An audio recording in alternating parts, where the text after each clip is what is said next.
है कि जेआईटी किसी ना किसी तरह से पॉलिटिकली इन्फ्लुएंस हो सकती है, जो राय आपने दी।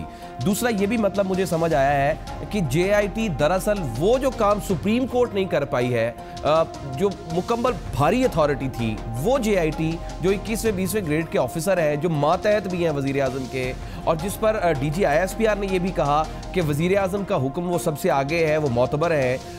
इस बुनियाद पर ऐसा लग रहा है कि जेआईटी वो दुरुस्त काम नहीं कर पाएगी जिस तरह का हम इमेजिन कर रहे हैं, जिस तरह से हम सोच रहे हैं कि बड़ा प्योर फैसला आएगा और बड़ा सोच समझ कर बड़ा क्लियर फैसला आएगा। एम आई राइट सर? मुझे तो ऐसा ही लगता है। मैंने ये नहीं कहा कि सुप्रीम कोर्ट जो नहीं कर सकी, सुप्रीम कोर्ट ने जो किया नहीं। अगर मैंने ये कह दिया कि सुप्रीम कोर्ट जो नहीं कर सकी काम वो जेआईटी कैसे करेगी, मेरा मतलब है कि जो सुप्रीम कोर्ट ने किया नहीं, खुद नहीं किया, उनके पास तो सारे इख्तियारात भी थे, उनके पास सारे डॉक्यूमेंट्स और रसाइब की इम्कानात भी थे, और जो दस्तावेज़ात उनके सामने पेश की जाती वो दस्तावेज़ात होती भी ऐसी कि उनको में कोई खुर्द बुर्द करने का इम्कान भी कम होता। अब इलेक्शन कमीशन कहती है, ये अखबारी खबर के मुताबिक मैं बात कर रहा हूँ, कि 2002 से पहले मियाँ नवाज शरीफ का रिकॉर्ड ही कोई नहीं उसके पास।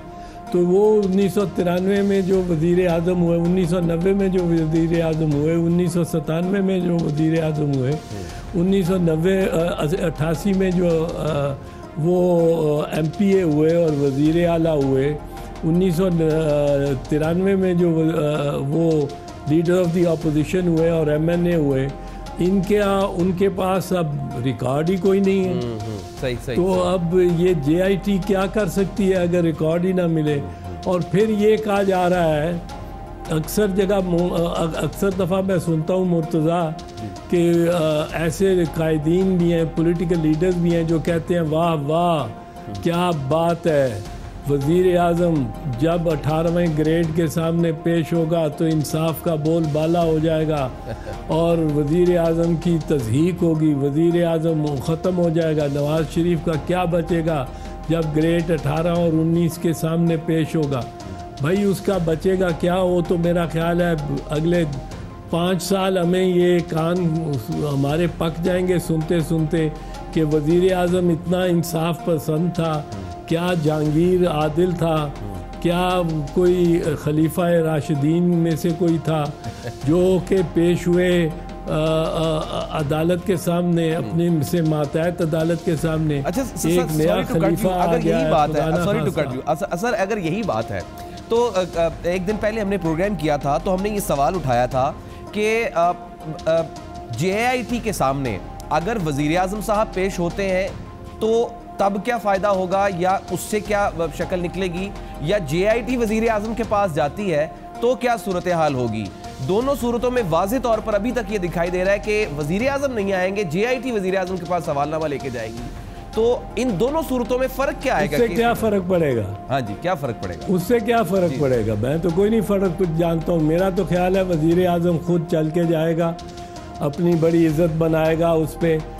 आप के कान भी पक गए होंगे। ये गालम गलोच ब्रिगेड जो है, ये जब सुप्रीम कोर्ट से निकलता था तो ये इनके 4-5 हवारी जो हैं वो एक बात पे इसरार करते रहते थे, इसरार कर कर के हमारे कान पका दिए कि मियाँ साहब ने 3 नस्लों के 3 जनरेशन्स के का हिसाब सुप्रीम कोर्ट के सामने पेश कर दिया, 3 पुश्तों का हिसाब पेश कर दिया, एक कागज़ नहीं पेश किया। मियाँ मोहम्मद शरीफ की बैंकिंग रिकॉर्ड का या शरीफ ख़ानदान के किसी भी शख्स के बैंकिंग रिकॉर्ड का एक कागज़ पेश नहीं किया, पर कहते हैं जी 3 पुश्तों का हिसाब पेश कर दिया। ये कान पक गए हैं सुन सुन के, अब ये कान पक जाएंगे 5 साल तक, ये छोड़ेंगे नहीं जी। मियाँ साहब किस शानो किस आजिज़ी के साथ